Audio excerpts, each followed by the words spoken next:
Eh bien salut tout le monde, j'espère que vous allez bien. Je me retrouve aujourd'hui au garage Brie Auto à Brie dans le 16. Je remercie le propriétaire des lieux de m'accueillir. Eh bien qu'est-ce que l'on va faire aujourd'hui? On va faire un check-up pré-contrôle technique de mon véhicule, donc la BMW 325 TDS. Alors là vous devez vous poser la question, qu'est-ce qu'un check-up pré-contrôle technique? Eh bien tout simplement c'est une prestation que vous pouvez demander dans n'importe quel garage du coin, donc proche de votre domicile, pour faire un bilan sur les pièces d'usure de votre véhicule avant le passage au contrôle technique, comme son nom l'indique. Donc le garagiste peut essayer les trains roulants, les phares, les feux arrière, les ouvertures de portes, les attaches ceintures, etc. et vous dire ce qui ne va pas avant d'emmener votre véhicule au contrôle technique afin que vous puissiez envisager de faire les réparations. En attendant, eh bien, moi j'emmène le véhicule en même temps pour faire un petit point parce que j'ai un petit jeu dans la direction et un claquement au niveau des suspensions lorsque je prends un petit KO sur la route. Et donc en même temps il va pouvoir me dire quelle pièce je dois changer. Voilà, et comme j'ai pas le temps de m'en occuper, eh bien ce sera très bien ainsi. Donc là, petite intro et on se retrouve avec le véhicule sur le pont.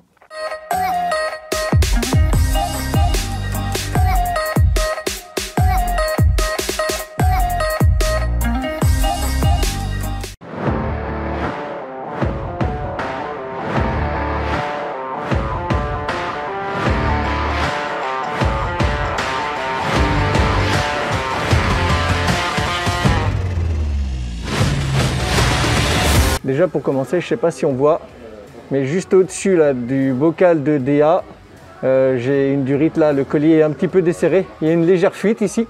Donc ça, ça vaut un signalement au contrôle technique. Donc déjà on va resserrer ça, on va voir pour le faire. Donc là on vérifie la courroie. Donc ici il y aura un petit nettoyage à faire avant de l'emmener au contrôle technique pour surveiller après les différentes fuites. Donc ça a été resserré là. Donc là, ouais, on contrôle l'état des plaquettes et des disques. Ouais, parce qu'on peut, si on a un étrier qui grippe, on peut avoir une plaquette extérieure qui s'use et pas l'autre. D'accord, ok. La plaquette intérieure. D'accord. Là, je vois qu'elles sont équilibrées au niveau du freinage. Après, c'est des habitudes. Hein, mais... Ouais, bien sûr. Là, elles sont neuves, les plaquettes. Elles sont vraiment pas vieilles. Elles ont 2 ans. Ah ouais. Mais la voiture, on a fait 7000 bornes en 2 ans. Ouais, donc là on surveille un petit peu tout ce qui est éléments pneumatiques, freinage, soufflet de cadence, s'il n'y a pas de soufflet déchiré, si les amortisseurs ne fuient pas. D'accord. Les flexibles de frein s'ils ne sont pas craqués. Ok. Voilà. On trouve tout ça. Là il commence, vous voyez. D'accord. Il commence, donc ça, suivant la gravité des craquelures, eh ben, c'est à changer, ouais. Technique ou en mineur. D'accord. On essaie de voir un petit peu tout, comme là par exemple, vous voyez, ça c'est pas bon parce que le câble des témoins de frein ils se promènent. Et on regarde s'il n'y a pas de fuite au niveau du pont. Voilà. Donc ça pareil, de temps en temps pensez à faire des vidanges. Ouais. Boîte auto pareil. Boîte auto, ce qu'il y a c'est que comme elle a 250 000, j'ai pas d'historique.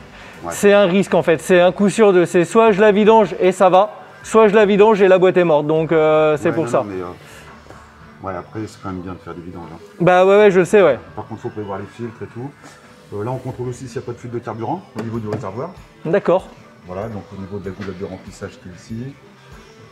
Bon, là, ça a l'air bien sec. Voilà, on regarde l'état de l'échappement, s'il n'est pas rouillé, des cils en bloc, s'ils ne sont pas déchirés ou craquelés. D'accord. Toute la tuyauterie d'alimentation en carburant et en freinage, qu'elle ne soit pas détachée, décrochée, parce que ça au contrôle technique. Voilà, puis après, là, on regarde tout ce qui est avant, l'état des cils en bloc. Sinon, qui ont tendance à bouger facilement, à l'arrière des triangles. Tout à 2 ans là. Ouais, tout le train avant à 2 ans, ouais, c'est ça. Là, pareil, on regarde l'état des flexibles. S'ils ne sont pas craqués, il faut les nettoyer un petit peu avant, voir si les amortisseurs ne fuient pas. Ok, donc là, on fait un contrôle des jeux dans les rotules. Ouais, vous voyez, celle-ci a du jeu. Ah, c'est celle-là qu'on entend faire clac-clac quand je prends un KO. Ah oui, on l'entend bien. Vous voyez, elle bouge. Hop là. Regardez l'autre. Bah ça, je vais vous emmener la voiture pour le faire. Voyez, celle-ci, alors elle est flexible un petit peu. Ouais. Vous voyez. Ah mais si on le fait, on fait les deux. Hein. Voilà. Parce que moi, j'ai pas d'extracteur de rotule, enfin de cils en bloc, j'ai pas. Donc. On va être obligé de démonter. Bon, ça c'est pas trop chiant à démonter, mais on va être obligé de démonter le bras. Ouais. Donc voilà, ouais, c'est bien elle hein, qu'on entend. Clac, clac. Ouais, c'est elle qui me dérange en fait. Là, le flexible, là, vous voyez, je suis en train de voir là que j'ai levé. Ah, il est mort lui. Ah ouais, là, faudra. Ouf. Ouais, ok, ouais, on le voit bien. Ouais. Ah bah là, il est mort de chez moi. Hein. Voilà. Là, c'est refus immédiat et pareil de ce côté. Là, au contrôle technique, ça c'est défaillance critique. C'est-à-dire que vous avez 1 heure pour rentrer chez vous et vous ne touchez plus au véhicule. Ah oui, d'accord. Ouais, quoique même maintenant, ils peuvent même les immobiliser, je crois, sur parc. Ouais, c'est ça, ouais. Donc, ouais, là. Donc là, c'est pour contrôler quoi exactement? Dans la direction. D'accord. Une rotule de direction, une rotule axiale, la direction directement. Ok.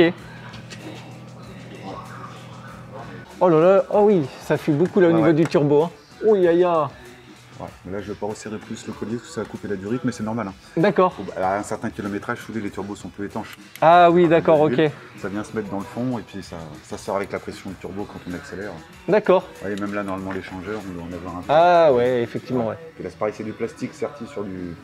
Là, avec un joint entre les deux, tout d'un moment, ça finit par suinter. Hein. D'accord. Ouais, donc c'est pas très grave ça. Non.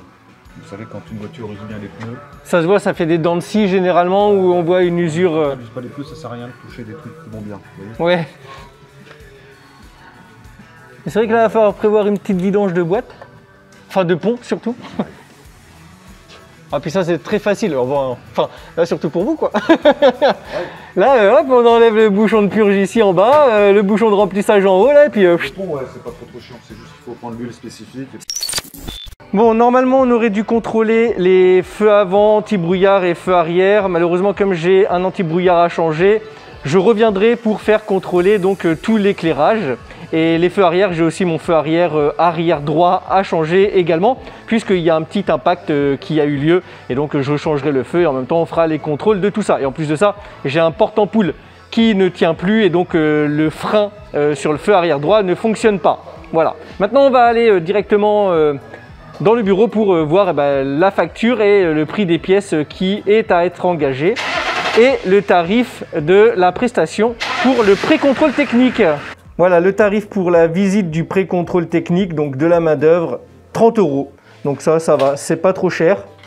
Ça vous permet d'avoir un avis sur la prestation, sur l'état de votre véhicule et les choses qu'il y a à faire. Donc ça c'est le devis. Ça c'est le devis. Ok, alors